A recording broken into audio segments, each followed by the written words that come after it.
She pushed the cleaning cart, believing she was alone. But the sound of the shower hid a man who would change everything. When she saw the millionaire in the shower, something inside her awakened. If you enjoy love and romance stories, watch until the end, subscribe to this channel, and leave a comment saying where you're listening from. We'll continue.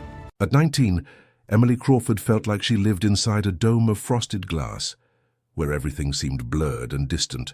The old Victorian house on the outskirts of Portland, where she lived with her grandmother Eleanor, smelled of mothballs and whispered prayers, a place where silence weighed more than words. The walls covered with plaster saints and faded portraits seemed to watch her every movement, every sigh, every thought that dared to stray from the narrow path that had been laid out for her since childhood. Her grandmother always repeated the same phrases like a verbal rosary. Decent girls don't raise their eyes. Your body is a temple, not a playground. Your mother lost her way because she wanted too much. Emily grew up believing that desire was sinful, that dreaming was dangerous, that her body was something to be hidden under loose blouses and long skirts. But at 19, even with all the repression, something simmered low and constant inside her, like water about to boil over. Her job at the Imperial Hawk Hotel was her only window to a different world. The imposing building of black marble and gold details rose in downtown Portland like a fortress of luxury and mystery. Emily walked through the velvet corridors as if treading on sacred ground, pushing her cleaning cart with the reverence of someone handling relics. The guests she passed along the way were elegant shadows who barely noticed her, and she preferred it that way. Invisibility was safety. Her days followed a precise ritual. Arrive at 6 in the morning, put on the grey uniform that made her disappear even more, and start cleaning from the upper floors. Each room was a particular universe that she organized with obsessive care, changing sheets, polishing mirrors, vacuuming Persian rugs, as if each gesture were a silent prayer. There was a strange peace in that solitary work, where she could exist without being judged. But that June morning, when Portland's cutting cold made the hotel windows fog up, something changed. Emily pushed the cart toward Suite 903, the presidential one, which should have been empty. The guest always left early for business meetings, according to the reception log. He was a man few saw much of, but whom everyone whispered about in the service corridors. The sound of running water should have alerted her, but a strange force drove her forward. Perhaps it was just a leak, she thought, justifying to herself what she couldn't explain. She pushed the heavy door and entered the luxurious environment, where red velvet curtains filtered the morning light and mahogany furniture gleamed under crystal chandeliers. That's when she saw it. The bathroom was at the back of the suite, and the door was ajar. Through the semi-opaque glass of the shower, a male silhouette moved under the water jet. The contours were clear enough to reveal broad shoulders, defined back, the curve of the neck where dark hair stuck wetly. His hands rested on the cold wall, and there was something in his posture that suggested not just a shower, but an intimate moment of vulnerability. Emily should have backed away. She should have whispered an apology and run out. But she was paralyzed, as if invisible roots had sprouted from her feet and anchored her to the floor. For the first time in her life, she felt her heart beat in a different way, wild, as if something dormant inside her had awakened violently. Heat rose up her neck, set her cheeks on fire, descended through her chest like warm honey. It was a sin. She knew that. But she couldn't look away. The water stopped. The silence that followed was deafening. Emily heard barefoot steps approaching and even so remained motionless, like an animal hypnotized by headlights on the road. The bathroom door opened completely. He appeared wrapped only in a white towel tied at the waist, water droplets running down his bare chest, black hair stuck to his forehead. But it was his eyes that captured her, dark as a starless night, intense as embers, carrying a disturbing intelligence that seemed to read every secret thought. Ethan Hawke looked at her as if he already knew she would be there. There was no startled cry, there was no apology, just that gaze that lasted eternities or seconds, Emily couldn't tell. It was as if he were evaluating her, measuring, cataloguing every detail of her presence in that impossible moment. "You're not like the others," he finally said, his voice hoarse and low, carrying something she couldn't identify. It wasn't anger, it was interest. Dangerous interest. Ethan's words echoed in Emily's mind for days, like a disturbing echo. "You're not like the others." What did that mean? Who were the others? And why did she feel there was something dark behind those eyes that observed her with such intensity? Emily tried to return to her routine, but it was like trying to put out a fire with gasoline. Each corridor of the hotel now carried the possibility of a new encounter. Each closed door hid the chance to see him again. The following week, the transfer came like lightning in an apparently clear sky. The human resources manager, Sophie, a middle-aged woman with bleached hair and always impeccable nails, called Emily to her cramped office in the hotel basement. The environment smelled of reheated coffee and old papers, a reality quite different from the luxury of the upper floors. "Emily Crawford, you've been requested for the VIP sector," Sophie announced without raising her eyes from the paperwork. "You'll work directly with private events for the board. It's a considerable promotion." There was something in her tone that didn't match good news. It was more like announcing a sentence. Emily felt her stomach sink. She knew exactly who had requested her transfer, and it both terrified and excited her. "But I have no experience with events," she protested weakly, knowing it would be futile. "Don't worry. You learn fast." Sophie finally looked at her, and there was a glint of warning in her eyes. "Just maintain discretion. Mr. Hawke values his privacy greatly." The new job started the following Monday. Instead of the grey maid's uniform, Emily now wore an elegant black suit that accentuated her silhouette in a way that made her uncomfortable. Her salary had tripled, and with it came responsibilities she barely understood. She was to organize intimate dinners, prepare meeting rooms for confidential encounters, and always be available for Ethan Hawke's personal needs. The first event was a dinner for 8 people in the private hall on the top floor. Businessmen from Seattle, local politicians, elegant women whom Emily couldn't identify as wives, lovers, or something in between. Ethan presided over the table with the silent authority of one who never needs to raise his voice to be obeyed. He wore a navy blue suit that cost more than Emily's annual salary and moved with the calculated grace of a predator. All night, Emily felt his eyes on her as she served drinks and changed plates. They weren't casual glances. They were detailed observations, as if he were memorizing every gesture, every expression, every involuntary movement. When she spilled a few drops of wine on the white linen tablecloth, instead of irritation, she saw an almost imperceptible smile on his lips. After the guests left, Ethan asked her to stay. The private hall now seemed immense and silent, illuminated only by candles that created dancing shadows on the walls.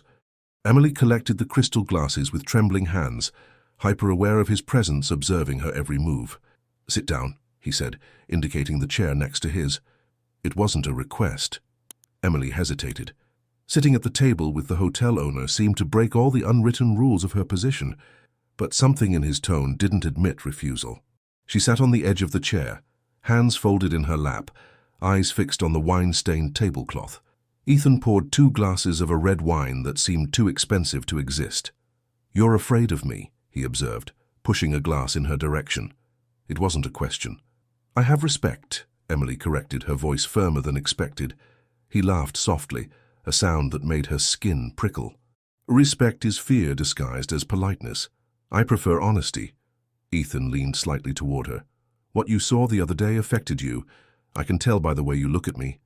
Blood rushed to Emily's face like a red tide. How could he speak of that so naturally? "I shouldn't have entered the room. It was a mistake," she murmured. "It wasn't a mistake. It was destiny." Ethan twirled the glass between his fingers, observing the red liquid with the same intensity with which he had observed her. "There are people who live their entire lives on the surface, Emily, and there are others who are born to dive into the deep. You're the second type." She finally raised her eyes to meet his. There was something hypnotic in that gaze, something that pulled her to an unknown and dangerous place. "How can you be sure?" "Because I recognize hunger when I see it." The answer came loaded with meanings that Emily didn't know if she wanted to decipher. Ethan stood up and began to walk around the table like a cat circling its prey. "You were raised to deny your instincts, to be content with crumbs, but I see the storm that exists inside you." His words echoed in Emily's chest like distant thunder. Part of her wanted to stand up and run, return to the suffocating safety of grandmother Eleanor's house. But a larger, stronger part wanted to stay and discover where this dangerous conversation would lead her. The days that followed were an emotional roller coaster that Emily had never imagined possible. Ethan didn't touch her, but his presence had become a gravitational force impossible to ignore. He appeared at the most unexpected moments, when she organized files in the crystal office on the top floor, when she tested the temperature of the wine before a dinner, when she arranged flowers in Chinese porcelain vases, always observing, always measuring, always making her feel simultaneously exposed and desired. The nights at home with grandmother Eleanor became torture. The old lady prayed the rosary aloud every night, the beads sliding between her arthritic fingers as she murmured about temptations and perdition. "The devil is handsome, girl," she would say, casting penetrating glances at Emily. "He wears expensive clothes and French cologne, but underneath it's all sulphur and lies." It was as if she could smell the change that was happening in her granddaughter, even without knowing the details. Emily began having disturbing dreams. They weren't simple dreams, but vivid experiences that left her awake in the middle of the night, her heart racing, and a strange sensation between her legs that deeply embarrassed her. Ethan was always present in the dreams, but in different forms. Sometimes he kissed her against the marble wall of the hotel, his hands exploring her body with desperate hunger. Other times he cried as he pushed her away, whispering words she couldn't understand. And there were dreams where she saw him as a child, lost in dark corridors, calling for someone who never answered. On one of these mornings, after a particularly disturbing night, Emily arrived at the hotel with deep circles under her eyes and slightly trembling hands. Ethan was waiting for her in the private elevator that led to his office, impeccable as always in a charcoal grey suit that highlighted his dark eyes. When the doors closed and they were alone in that small silent space, he approached her with the grace of a feline. "You're not sleeping well," he observed, his low voice carrying a concern that seemed genuine. "I can see it in the circles under your eyes, and in the way your hands tremble." Emily tried to hide her hands behind her back, but Ethan was faster. His fingers wrapped around her wrist with gentle firmness, his thumb tracing circles on the sensitive skin, where veins pulsed rapidly. The touch was like an electric shock that ran through her entire body, making her arch involuntarily. "You dream about me," he said, and it wasn't a question. It was a statement loaded with disturbing certainty. "I can feel it. There's a connection between us that goes beyond the rationale." The elevator doors opened, but neither of them moved. Emily was hypnotized by his touch, by the proximity that made her body react in ways she didn't know were possible. "How can you know?" she whispered, her voice hoarse. "Because I dream about you too." The confession came out low, almost like a shared secret. "Every night. Dreams where you save me or destroy me. I can never decide which." In the days that followed, Ethan began making strange requests. He asked her to organize some old hotel files, dusty documents kept in a basement room that smelled of mold and forgotten stories. Among yellowed contracts and faded photos of the hotel's inauguration, Emily found something that made her blood freeze, a VHS tape marked only with a handwritten I. Curiosity was stronger than prudence. Emily took the tape home and managed to play it on the old device her grandmother kept in the living room. What she saw on the flickering screen changed everything. It was a recording from 20 years ago, from the hotel's security cameras. A young woman walked the corridors carrying a baby in her arms. Even with the poor image quality, Emily recognized the face. It was her mother, Isabella, younger and more radiant than in any photo she knew. But what really shocked her was in the background of the image. A child of approximately 10 years observed the scene in silence, hidden behind a marble column. Even at a different age, Emily recognized those intense, disturbing eyes. Ethan. Her mother had worked at the Imperial Hawk Hotel. She had known Ethan when he was just a child. The implications of this discovery were too overwhelming to process. Emily turned off the old TV and sat in the dark living room, listening to the sound of rain hitting the windows and her grandmother's snores in the next room. The next day, she confronted grandmother Eleanor, but the old woman closed up like an oyster. "Some things are better left buried," was all she said, going back to focusing on her prayers with an intensity that seemed desperate. But Emily had seen the fear in her eyes, fear and something that looked like guilt. That's when she decided to search in what had been her mother's room, a small room that her grandmother had kept locked for years. Using a hairpin, she managed to force the old lock. The room smelled of lavender and nostalgia, preserved like a sanctuary. And there, hidden under a loose floorboard, she found Isabella's diary. The first pages spoke of a new job at Portland's most luxurious hotel, of the excitement of working in such an elegant place. But as she advanced in the reading, the tone changed. Her mother wrote about a lost boy who lived among monsters, about eyes that seemed to hold secrets too ancient for a child. And then, in the last pages before several torn-out sheets, a confession that made Emily's heart stop. He's grown up, and now he looks at me in a way that both frightens and fascinates me, as if he knew things about me that I don't know myself. The discovery of her mother's diary left Emily in a state of constant disturbance. Isabella's words echoed in her mind like a warning from beyond, especially the last legible sentence before the torn pages. There's something broken in him that makes me want to fix it, even knowing that I might cut myself on the pieces. It was as if her mother was speaking directly to her through time, warning her about a danger that she herself had not been able to avoid. At work, Ethan seemed to notice her uneasiness. His eyes followed her with even more intensity, as if he could read the thoughts that tormented her.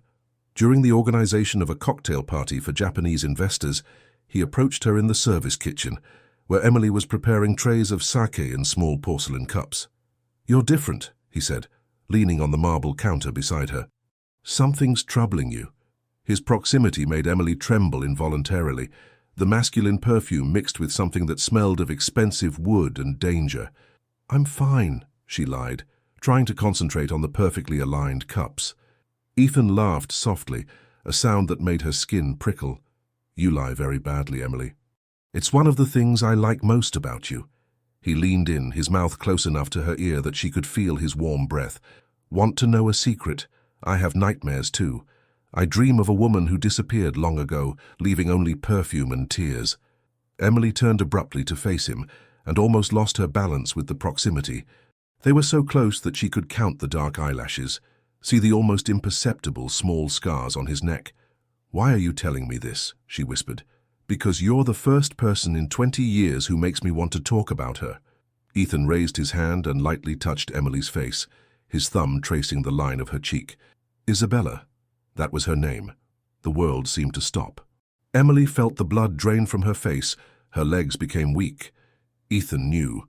Somehow he knew who she was, who her mother had been. But there was something in his expression that wasn't calculation or manipulation. It was genuine pain, raw and ancient. "How?" she began, but Ethan placed his finger on her lips. "After the event. I'll show you something." And he left the kitchen, leaving Emily trembling and confused. The cocktail party seemed to last an eternity. Emily served drinks on autopilot, smiling mechanically at the guests, while her mind bubbled with terrifying possibilities. Ethan had known her mother. He had dreamed about her for 20 years, and now he was interested in the daughter.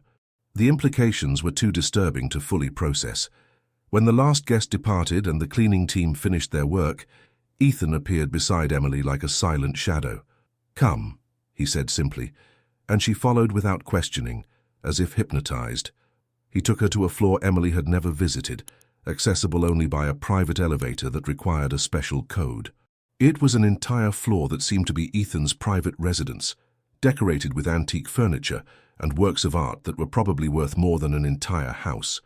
But it wasn't to the luxurious environments that he led her.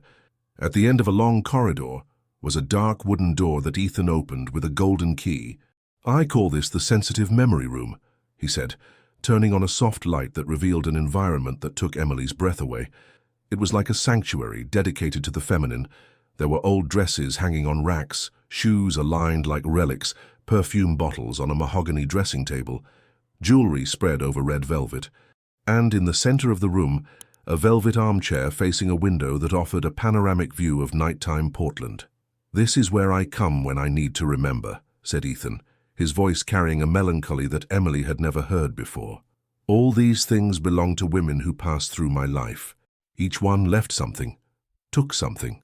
Emily walked through the room like a visitor to a museum, gently touching the objects with reverence. There was something profoundly sad about that place, a loneliness that transcended the physical and became almost palpable. "And my mother?" she asked softly. "Did she leave something too?" Ethan went to an antique dresser and removed a small blue velvet box. Inside was a delicate silver necklace with a dragonfly-shaped pendant. She always wore this, said that dragonflies represent transformation, the courage to leave the past behind. He held the necklace against the light, making the metal shine, but she never managed to transform completely. The past pulled her back like an anchor. Emily extended her trembling hand to touch the necklace, and when her fingers met Ethan's, an electric current ran through both. It was as if the object were a conductor of memories, connecting present and past in a painful and inevitable way. "Why did you keep all this?" she asked, her voice almost inaudible. "Because when someone disappears from your life, objects are all that remains to prove that love existed." Ethan closed her hand over the necklace. "Your mother taught me that there is beauty in sadness, that it's possible to love something broken until it becomes whole again." Emily raised her eyes to meet his, and saw there a vulnerability she had never imagined possible. Ethan wasn't just the powerful and mysterious billionaire. He was a wounded man who collected pieces of lost love like one collects scars. "And do you think I'll disappear too?" she asked. Ethan came closer until there was no space between them, his hands enveloping her face with a delicacy that contrasted with all his strength. "I hope not, because this time I don't know if I would survive." The weeks that followed the discovery of the memory room were a whirlwind of contradictory emotions for Emily.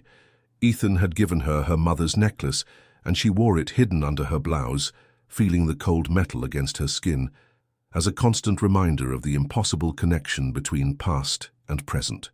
Grandmother Eleanor noticed the change in her, the old woman's always alert eyes catching every sign of transformation.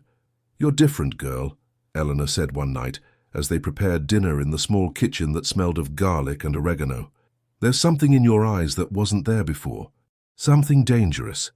She stopped peeling potatoes and fixed her penetrating gaze on her granddaughter. "It's because of that man at the hotel, isn't it?" Emily almost dropped the pan she was holding. "What man?" "It's just work, Grandma." "Don't take me for a fool, Emily Crawford." Eleanor's voice gained a cutting tone that made Emily shudder. "Your mother also said it was just work. She also came home with that same lost look, like someone who had just seen the devil and found him handsome." The mention of her mother was always like a dagger in Emily's chest. "What really happened to her? Why do you never tell me the truth?" Eleanor sighed deeply, her arthritic hands trembling slightly as she went back to peeling potatoes with mechanical movements. "Some truths are too heavy to carry, girl. Your mother carried hers until she couldn't take it anymore." The next morning, Emily arrived at the hotel determined to confront Ethan about everything she still didn't know. But when she went up to his office, she found a scene that left her completely disconcerted. Ethan was sitting behind the glass desk, but he wasn't alone. An elegant woman of about 40, perfectly arranged blonde hair and a dress that cost more than Emily's annual salary, was leaning over him in a too intimate way. "Little Ethan," she was saying in a sweet voice, "you know you can't ignore me forever. We have history, we have mutual responsibilities." Ethan raised his eyes and saw Emily standing at the door.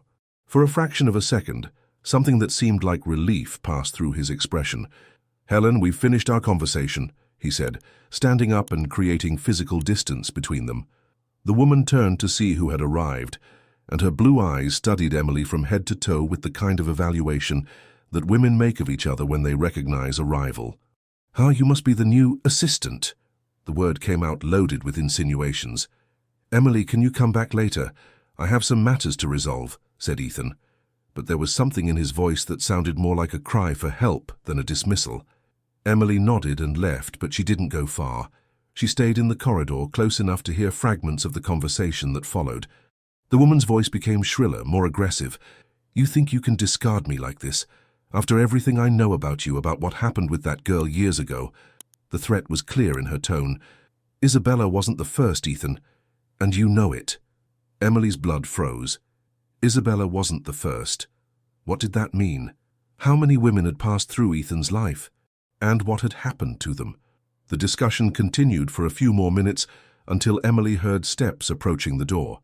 She ran to the end of the corridor and pretended to be organizing some documents when Helen came out, her heels hitting the marble with contained fury. When Emily returned to the office, she found Ethan hunched over the desk, his head in his hands.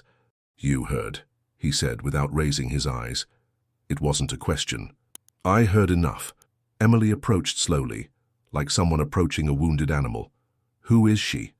Ethan raised his face, and Emily saw in him a profound exhaustion that went beyond physical tiredness. "Helen is complicated. She was my fiancée a few years ago. She knows secrets I prefer to keep buried." "Secrets about my mother?" He nodded slowly. "Among others."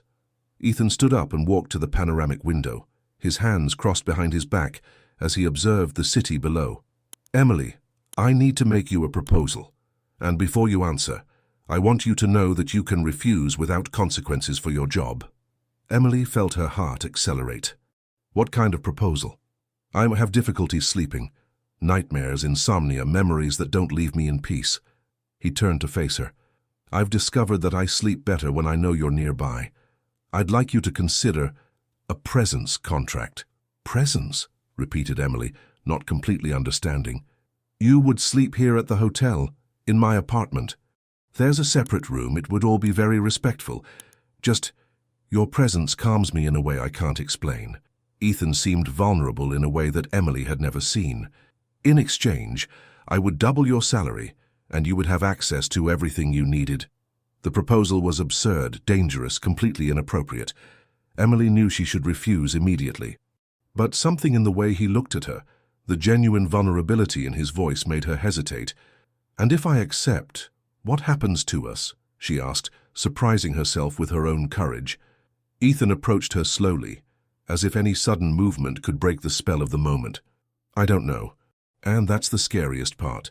He stopped right in front of her, close enough that she could feel the heat emanating from his body. "I only know that when you're near, I can breathe properly for the first time in 20 years. Emily closed her eyes, feeling his perfume envelop her like a seductive mist. All her grandmother's warnings, all the torn pages from her mother's diary, all of Helen's veiled threats, all of this seemed distant compared to the primitive need she felt to accept that insane proposal. "Can I think about it until tomorrow?" she whispered. "You can take all the time you need." Ethan raised his hand and lightly touched her face, his thumb tracing the line of her jaw. "But Emily, if you accept, there's no turning back. Some doors once opened can't be closed again." Emily couldn't sleep that night. She lay in the narrow single bed, looking at the cracked ceiling of the room she shared with grandmother Eleanor's whispered prayers. The dragonfly necklace weighed against her chest like an amulet of impossible decisions. Accepting Ethan's proposal meant crossing a line that couldn't be undone, but refusing meant continuing to live in the penumbra, always wondering, what if? By morning, she arrived at the hotel with her decision made, but when she went up to Ethan's private apartment on the top floor, she found the curtains closed and a heavy silence that immediately alerted her. She knocked lightly on his bedroom door and heard a muffled groan that made her heart race. "Ethan," she called softly, pushing the slightly open door. What she saw left her breathless. Ethan was sitting on the edge of the king-size bed, still wearing the previous day's wrinkled clothes, his hair disheveled and tears silently flowing down his face. In his hands trembled a half-empty glass of whiskey, and on the floor beside the bed was an almost empty bottle. It was the first time Emily had seen him cry, and the sight of that powerful man completely shattered stirred something primitive in her chest. "Go away," he murmured without raising his eyes. "You shouldn't see me like this." But Emily didn't move. Instead, she entered the room and closed the door behind her, approaching slowly like someone approaching a wounded animal. The room was masculine and elegant, decorated in shades of grey and black, but there was something desolate in the air that made the luxury seem empty. "What happened?" she asked, sitting carefully on the edge of the bed, close enough to feel the heat emanating from him. Ethan laughed bitterly, a sound that cut Emily like glass. "It's been 20 years today," he said, his voice hoarse from alcohol and emotion. 20 years since she disappeared. Since Isabella. He couldn't finish the sentence. Emily felt the world spin around her. 20 years. Her mother had disappeared exactly 20 years ago, when she was only 6 months old. Her grandmother always said that Isabella had gone to a better place, but never explained the details. Now, seeing Ethan in that state of raw pain, Emily began to understand that there was much more to the story. "Tell me," she whispered, placing her hand lightly on his. The touch seemed to calm him a bit because he stopped trembling and raised his red eyes to meet hers. "She worked here like you. She was a few years older than me, had a small daughter. Ethan paused, studying Emily's face as if he were seeing a ghost. She was the most beautiful woman I've ever seen, but there was a sadness in her that I desperately wanted to heal. We fell in love in an impossible, forbidden way. Emily could barely breathe. She was hearing the story of her birth, of her family, through the eyes of the man she was falling in love with. And what happened? My father found out. Ethan's voice became harder, carrying an ancient anger. Henry Hawke was a man who didn't tolerate scandals, especially involving employees. He said I was tarnishing the family name, that Isabella was an opportunist who wanted to take advantage of me. Ethan stood up abruptly and began to pace the room like a caged lion. He offered her money to disappear, a lot of money. Said it was for the good of her daughter, that a child needed stability, not scandal. And she accepted, asked Emily, though she already knew the answer from the knot forming in her stomach. At first, no. She loved me. I know she loved me. Ethan stopped in front of the window, his hands resting on the cold glass. But my father was persuasive. He threatened not only to fire her, but to ensure she never got a job anywhere in Portland. He said he would make her and her daughter's life a living hell. Emily felt tears burning in her eyes. Her mother had been blackmailed, forced to choose between love and her daughter's survival. She left. One morning I woke up and she was gone. She took only a few clothes and left a letter. Ethan turned to Emily, and there was such deep pain in his eyes that she felt like embracing him. It said she loved me, but that she couldn't condemn her daughter to a life of scandal and insecurity, that it was better this way. Did you try to find her? I searched for years, hired detectives, scoured the entire country, but she had disappeared completely, as if she had never existed. Ethan sat back down on the bed, the weight of the story seeming to crush him. The letter said she would keep our story in her heart, but that I should move on, find someone of my social level. Emily couldn't contain herself any longer. The tears flowed freely as she processed everything she had heard. Her mother had loved Ethan deeply, but had sacrificed that love to protect her daughter. She had chosen Emily's safety above her own happiness. "Why are you telling me this?" she managed to whisper through the tears. Ethan extended his hand and touched her face, his fingers delicately tracing the tears that fell. "Because you have the same eyes as her, the same silent strength. And because—" he hesitated, as if the next words were the most difficult of his life.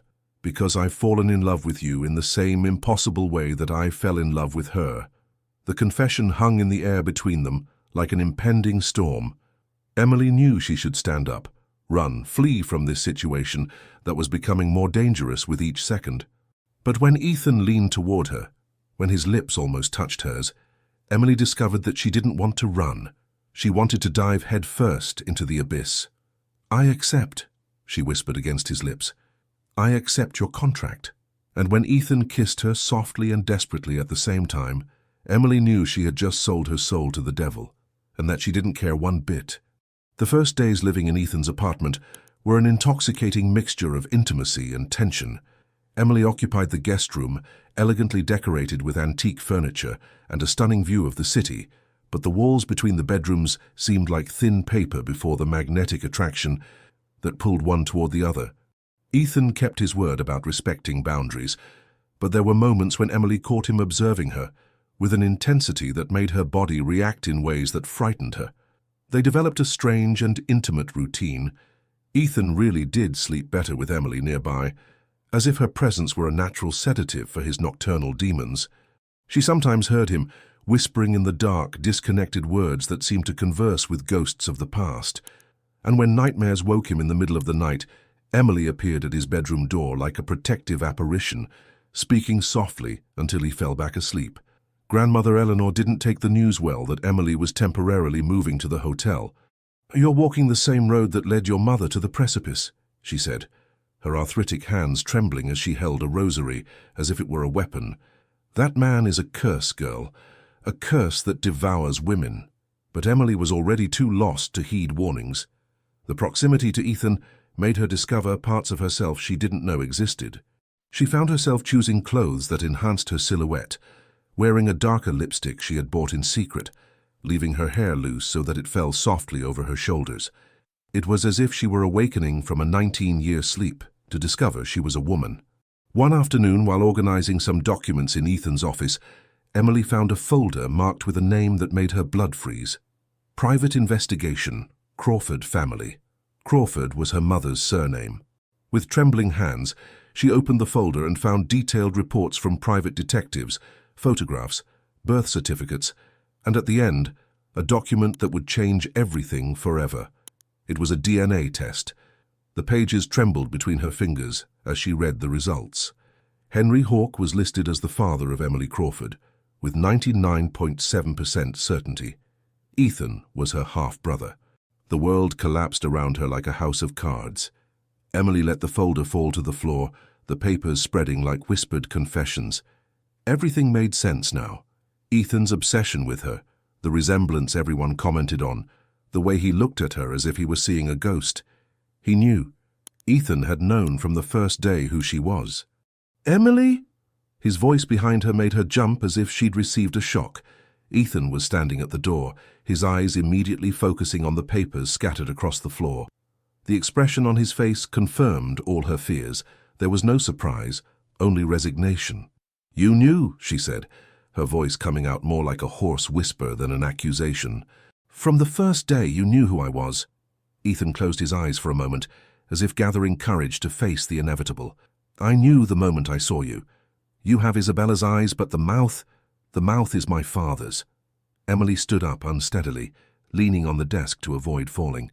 "So all this was, what, some kind of sick revenge against your dead father? A way to possess what he possessed?" "No." The denial came out explosive, loaded with pain. Ethan approached, but Emily instinctively backed away. "Emily, please, let me explain." "Explain what? That you seduced me knowing we're siblings? That you kissed your own sister?" Nausea rose up Emily's throat like bitter bile. "God, I'm an aberration." "We're an aberration." Ethan tried to approach again, hands extended as if he wanted to comfort her, but Emily moved away as if he were radioactive. "You don't understand. When I first saw you, before knowing who you were, something in me recognized something in you. It wasn't just physical attraction. It was as if two parts of a split soul had found each other." "Stop romanticizing this," Emily shouted, tears flowing freely down her face. "We're siblings, Ethan, siblings.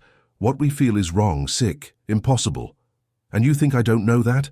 Ethan shouted back, the mask of control finally falling. "You think I don't hate myself every day for feeling what I feel? That I haven't tried to distance myself from you 1,000 times?" He ran his hands through his hair, disheveling it. "But I can't, Emily. As wrong as it is, I can't stop loving you." The word loving hung in the air between them like a bomb about to explode. Emily leaned against the wall, needing physical support to avoid collapsing. "Did my mother know?" "No.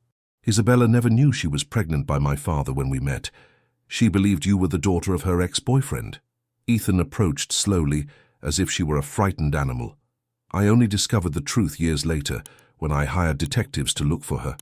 That's why she never came back. That's why she disappeared completely." Emily slid down the wall until she sat on the floor, hugging her knees like a lost child. She discovered the truth and couldn't handle it. Ethan knelt in front of her, keeping a respectful distance, but with eyes pleading for understanding. "Emily, what do you want me to do? I can pretend you don't exist. I can transfer you to another city. I can disappear from your life forever, but I can't stop feeling what I feel." Emily raised her eyes to meet his, and saw there the same desperate pain she felt in her own chest. They were two shipwrecked souls drowning together in a sea of impossibilities. What if we aren't blood siblings? What if the test is wrong? "Emily," Ethan shook his head sadly, "I've redone the test 3 times. The result is always the same. Reality fell on her like an avalanche. There was no escape, no possible happy ending. The love that had grown between them was real, powerful, transformative, and completely forbidden." Emily stood up tremulously, wiping the tears with the back of her hand. "I need to leave," she said, her voice empty of emotion. "I need to go back to my grandmother's house and try to forget that all this happened." "And can you?" asked Ethan, standing up too. "Can you pretend there's nothing between us?" Emily looked him in the eyes one last time, memorizing every detail of that face she had learned to love and that she would now have to learn to forget. "I'll have to. We have no choice. The 3 months that followed were the darkest of Emily's life. She returned to Grandmother Eleanor's house like a shadow of herself, carrying the weight of an impossible love and a secret that corroded her from within. She resigned from the Imperial Hawk Hotel through a cold and professional letter, without giving explanations, and found work as a clerk in a small pharmacy in the neighborhood. It was a simple and safe job, where she could hide from the complexity of the world she had known beside Ethan. Ethan tried to contact her countless times. Flowers arrived at her grandmother's door every day during the first 2 weeks, always crystal dragonflies, or delicate arrangements that made Emily cry just by looking at them. There were letters, too, written in elegant calligraphy, which she burned without opening in the kitchen sink, while Grandmother Eleanor observed in approving silence. The cell phone rang constantly, but Emily had memorized Ethan's number and never answered. Her grandmother seemed relieved with her granddaughter's return, but Emily noticed how the old woman's eyes observed her with growing concern. Emily had lost weight. The circles under her eyes were permanent, and there was a deep sadness in her gaze that not even the nightly prayers could cure. One September night, when the rain beat against the windows of the old house with unusual fury, Emily woke to a scream coming from her grandmother's room. She ran barefoot through the cold corridors and found Eleanor fallen on the floor beside the bed, her face contorted with pain and one hand clutching her chest. "Grandma!" shouted Emily, kneeling beside her and trying to help her sit up. "I'll call 911. "No," whispered Eleanor with difficulty, grabbing Emily's wrist with surprising strength for someone in her condition. "First, I need to tell the truth." Emily felt her heart race. Even in the midst of the medical emergency, she knew that what would follow would change everything again. "Grandma, you need a doctor." "We can talk later." "There won't be a later," said Eleanor, her voice gaining a strange clarity despite the pain. "Emily, the DNA test was wrong." The world seemed to stop around Emily. The rain, the wind, even her grandmother's labored breathing seemed to silence before that impossible revelation. "What are you saying?" Eleanor closed her eyes for a moment, as if gathering her last strength. "Your mother didn't lie about who your father was. Henry Hawk never touched her. The test was manipulated." Manipulated by whom? Emily felt tears burning in her eyes, but she didn't know if they were of relief or despair. "Helen," whispered Eleanor, "Ethan's ex-fiancée. She discovered you were together, became jealous, wanted to destroy his happiness as he destroyed hers." Emily remembered the elegant woman she had seen in Ethan's office, the veiled threats she had heard in the corridor. "How do you know this?" "Because she came here 2 months ago, offered money for me to confirm the story, to say that Henry really was Isabella's lover." Eleanor opened her eyes, and in them Emily saw a deep and ancient guilt. I accepted the money. I thought it was better that way, that you stayed separated, that you didn't become your mother." The tears began to flow freely down Emily's face. 3 months of agony, 3 months believing she had loved her own brother, 3 months of guilt and self-hatred, all because of a lie. "Who is my father, then?" "Robert Crawford," said Eleanor, her voice becoming weaker. "Isabella's boyfriend from her youth, a good man who died in a motorcycle accident when you were 2 years old. Your mother never lied about that." Emily held her grandmother's hand, feeling it growing colder. "Why, Grandma? Why did you do this to me?" "Because I love you," whispered Eleanor, tears flowing down the furrows of her aged face. "And because I saw what love did to your mother. She loved too much, lost herself in love, forgot who she was. When Ethan dismissed her, she never fully recovered." "Ethan didn't dismiss her," said Emily softly, now understanding all the tragedy. "His father forced her to leave." Eleanor closed her eyes, her breathing becoming more labored. "Emily, in the drawer of my dresser, there's a red box. Inside are your mother's real letters, and the proof that Helen lied about everything." Emily wanted to run to the dresser at that very moment, but she couldn't leave her grandmother alone. She held her hand more firmly, whispering words of comfort while calling 911 with her free hand. But when the paramedics arrived 20 minutes later, Eleanor had already departed, taking with her decades of secrets and leaving Emily once again an orphan, but this time with the possibility of redemption. After her grandmother's body was taken away, Emily ran to her room with trembling hands. In the drawer of the antique dresser, Exactly where Eleanor had said, she found a red velvet box. Inside were letters from Isabella that she had never seen, written during the years after she left Ethan. And there it was. Her mother spoke about Robert Crawford as the great love of her youth, the father of her daughter, the man who died too young. There was also a cassette tape recording, made by Helen herself, where she admitted to having falsified the DNA test documents and bribed the laboratory. It was a complete confession of how she had orchestrated everything to separate Emily and Ethan, driven by jealousy and revenge. Emily sat on the floor of her grandmother's room, surrounded by truths that came too late, and cried as she hadn't cried since childhood. She cried for the grandmother who had lied out of love, for the mother who had died without knowing that her daughter would one day love the same man she had loved, and for Ethan, who probably still believed they were siblings. When the sun rose the next morning, Emily made a decision. It didn't matter how much time had passed. It didn't matter how much it would hurt to face Ethan again. He deserved to know the truth. They deserved a chance to discover if the love they felt was strong enough to survive so many lies and so much suffering. Emily carefully stored all the evidence in her purse, put on her best dress, a simple navy blue one that Ethan had once said brought out her eyes, and left home for the first time in 3 months with a clear purpose. It was time to reclaim the love she had almost lost forever. The Imperial Hawk Hotel seemed different when Emily crossed the marble lobby that October morning. 3 months away had made everything seem simultaneously familiar and strange, like revisiting a dream that had turned into a nightmare. The employees who recognized her whispered among themselves, some nodding timidly, others averting their gaze as if she carried an invisible mark of scandal.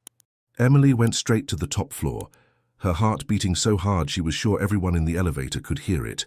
She carried in her purse her mother's letters, the recording of Helen confessing the farce, and the true DNA test she had obtained through a private detective recommended by a lawyer.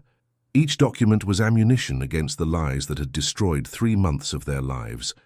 When the elevator doors opened to Ethan's private apartment, Emily almost lost her courage. The place seemed abandoned, closed curtains, withered plants, a layer of dust over furniture that had once shone impeccably. There were empty bottles scattered around the living room, overflowing ashtrays, yellowed newspapers piled in a corner. It was as if Ethan had stopped living at the moment she left. She found him in the office, hunched over the glass desk with his head in his hands. He was too thin, unshaven, his hair disheveled. He wore the same clothes as the day before, or perhaps from several days before, wrinkled and stained with coffee. When he raised his eyes and saw her standing at the door, the expression that crossed his face was a devastating mixture of relief, pain, and something that seemed like desperate hope. "Emily," he whispered, as if she were an apparition that might disappear if he spoke too loudly. "You came back." "I came back because I need to tell you something," she said, trying to keep her voice steady despite the trembling in her hands. "About the DNA test, about everything." Ethan stood up unsteadily, leaning on the desk. Emily could see that he had been drinking heavily, probably for days. "It doesn't matter anymore," he said, his voice hoarse and broken. "Nothing matters anymore. You left as you should have, as I always knew would happen." "Ethan, listen to me." Emily approached slowly as if he were a wounded animal. "The test was wrong. Helen falsified the results." For a moment there was complete silence. Ethan stared at her as if she had spoken in a foreign language, slowly processing the words. "What did you say?" Emily opened her purse and removed the recording, placing it on the desk between them. Helen confessed everything. She bribed the laboratory, falsified the documents, even paid my grandmother to confirm the lie. Tears began to flow down her face.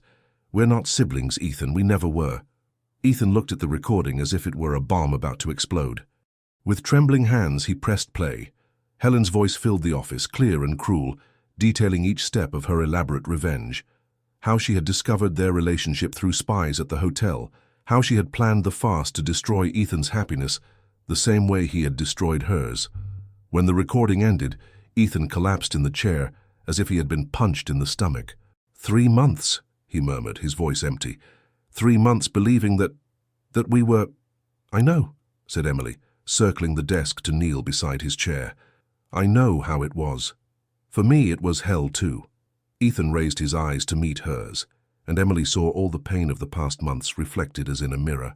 "How can you forgive me?" I should have investigated better, should have doubted, and I should have stayed and fought for the truth instead of running away, interrupted Emily, taking his hands in hers. We were both victims, Ethan. We both paid a price we shouldn't have had to pay. Ethan studied her face as if he were memorizing every detail. And now? What do we do now? Before Emily could answer, they heard footsteps in the corridor. Helen appeared at the office door like an elegant storm, her blonde hair perfectly arranged, a red dress that cost more than Emily's annual salary. But there was something different in her eyes, a glint of desperation that she couldn't hide under the mask of superiority. How touching, she said, her voice loaded with venom. The little maid came back to her master. Ethan stood up slowly, and Emily had never seen him so dangerous. There was a cold fury in his eyes that made Helen take a step back. You, he said, his voice low and deadly. You destroyed our lives for what? For jealousy? For revenge? Helen raised her chin defiantly. For justice. You discarded me as if I were trash, Ethan. After years together, after planning a future, you replaced me with that pathetic maid, just as you were replacing me with this one. I ended our engagement because you were a cruel and manipulative person, retorted Ethan, approaching her with measured steps. And Isabella was never a pathetic maid. She was worth 10 of you. Helen's face contorted with rage. And look what happened. She died alone and abandoned, and you spent 20 years crying over a fantasy. She turned to Emily with eyes full of hatred. And now you think you'll have a happy ending with her little daughter. That you'll fix the mistakes of the past. Emily stood up, feeling a strength she didn't know she possessed running through her veins. I'm not going to fix anything, she said, her voice firm and clear. I'm going to build something new, something that you can never touch or destroy. Helen laughed bitterly. You think this is over? I have other secrets about the Hawke family. Things that can destroy not just you two, but the entire empire you've built. Ethan came even closer to her until they were face to face. Then use them, he said calmly. Destroy everything. Publish your secrets. Ruin my reputation. Burn my entire world. I don't care anymore. He extended his hand to Emily without taking his eyes off Helen. Because I finally understood that none of this matters if I don't have the right person by my side. Emily took his hand, feeling the strength and determination flowing between them. I don't care either, she said, facing Helen with newly discovered courage. Do what you want, we'll face it together. Helen looked from one to the other, realizing she had lost all the power she thought she had. Her revenge had turned against her, uniting them instead of separating them. With a cry of frustration, she left the office stomping hard, her heels echoing down the corridors like revolver shots. Ethan turned to Emily, still holding her hand as if she were his anchor. Are you sure it won't be easy? It won't? Helen might really try to destroy everything. Emily smiled for the first time in 3 months, a smile that lit up her entire face. I'm sure. I learned that there's nothing more dangerous than trying to destroy true love. It always finds a way to survive. And when Ethan kissed her, softly and deeply, Emily knew they had made it to the other side of the storm.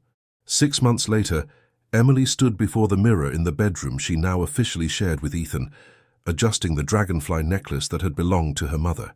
The reflection that faced her was of a completely transformed woman, not just because of the elegant dresses she now wore, or the modern haircut that framed her face, but mainly because of her eyes. The haunted shyness of the girl who grew up in the shadows was gone. There was strength, determination, and a deep happiness that radiated from inside out. The months following the confrontation with Helen had been a roller coaster of challenges and discoveries. Helen fulfilled her threats, leaking fabricated scandals about the Hawke family to the press, trying to tarnish Ethan's reputation in Portland's business circles. But the strategy backfired. Portland society, which had known Henry Hawke and his arrogance, sympathized with the son who had chosen true love over social convenience. Emily had returned to work at the hotel, but now as Ethan's partner. She discovered she had a natural talent for hotel management, implementing changes that made the Imperial Hawke Hotel even more sought after. Her personal story with Ethan, far from being a scandal, became almost a local, romantic legend. Guests came specifically to visit the hotel, where a maid had fallen in love with the owner, and conquered not only his heart, but his respect and partnership in business. Ethan had changed too. The dark and tormented man Emily had known gave way to someone lighter, more present. He smiled more, laughed easily, and there was a peace in his eyes she had never seen before. Together, they had transformed not just their lives, but the hotel itself, which now breathed love instead of secrets. The sensitive memory room had been transformed into an intimate library, where they kept photos of Isabella and happy moments from the past, but without the melancholic obsession of before. It was a place of celebration, of memory, not imprisonment to what had been lost. On that specific morning, Emily was preparing for a special event. It was the one-year anniversary of grandmother Eleanor's death, and they had organized a memorial service in the hotel chapel, followed by an intimate dinner for the employees who had become family. Emily had learned to forgive her grandmother for the lie, understanding that she had acted out of love, even if misguided. "Ready?" asked Ethan, appearing behind her in the mirror. He was elegant in a navy blue suit, but it was the ring on his left hand that caught Emily's attention. They had married in a small, discreet civil ceremony 2 months before, with only a few close friends as witnesses. They hadn't needed a grandiose ceremony. Their love had already been tested in every possible way. "Almost," said Emily, turning to face him. Ethan approached and delicately adjusted the necklace on her neck, his fingers brushing her skin in a way that still made her shiver. "Your mother would be proud," he said softly, "of who you've become, what you've accomplished, the strength you found within yourself." Emily smiled, placing her hands on his chest. "She would be proud of both of us. Of how we managed to transform all that pain into something beautiful." During the service, Emily thought about all the women who had influenced her life. Isabella, who had loved deeply and sacrificed everything for her daughter. Eleanor, who had lied out of love even if in a misguided way. Helen, who had inadvertently strengthened the love she tried to destroy. And herself, who had learned that transformation doesn't come from denying who you are, but from fully embracing all parts of yourself. After the service, during the dinner on the hotel rooftop, Emily looked around the table and saw familiar faces, employees who had become friends, people who now were part of her chosen family. Sophie from Human Resources was there with her husband, telling funny stories about Emily's first days at the hotel. The cooks who had taught her secret recipes when she was still a maid. The other maids who now treated her not with envy, but with genuine affection for seeing her prosper. "I want to make a toast," said Ethan, standing up with a champagne flute. "To Eleanor, who taught us that sometimes love comes disguised as protection. To Isabella, who showed us that true love leaves marks that transcend death. And mainly," he looked directly at Emily, his eyes shining with emotion, "to Emily, who taught me that there is no more powerful transformation than the courage to love completely, despite all fears." Emily stood up too, feeling tears of happiness burning in her eyes. "And to second chances," she added. Because sometimes we need to break completely to learn how to rebuild ourselves stronger." Later, when the guests had left and they were alone on the rooftop, Ethan and Emily went out to the balcony that offered a panoramic view of Portland. The city shimmered below them like a carpet of stars, but Emily had eyes only for the man beside her. "Any regrets?" asked Ethan, embracing her from behind as they observed the view. "None," answered Emily without hesitation, "not even of the difficult moments, because they brought us here." Ethan kissed the top of her head, breathing in the perfume of her hair. "Sometimes I still can't believe it's real. That you're here, that we're free to love each other." Emily turned in his arms, raising her face to meet his eyes. "It's real, and it's ours." She touched his face softly. "You know what impresses me most?" "What?" "How we transformed, without losing ourselves. You're still the intense and passionate man who fascinated me from the first day. I'm still the woman who likes to organize things and take care of details, but now we're the best versions of ourselves." Ethan kissed her then, deeply and passionately, as he did every night since they were reunited. It was a kiss that spoke of future, of shared plans, of a life built on the solid foundation of a love that had survived all storms. When they separated, Emily knew with absolute certainty that she had found her place in the world, not as someone who hides in the shadows or lives through others' dreams, but as a complete woman, loved and capable of loving without limits. She had ceased to be someone who merely cleaned rooms to become someone who fully inhabited them, who opened doors without asking permission and transformed empty spaces into homes filled with love. The girl who had once lived in a dome of frosted glass had become the woman who chose to live in full light, embracing both the beauty and the complexity of a life lived without fear. And this transformation, she knew, was just the beginning of all the others that were yet to come.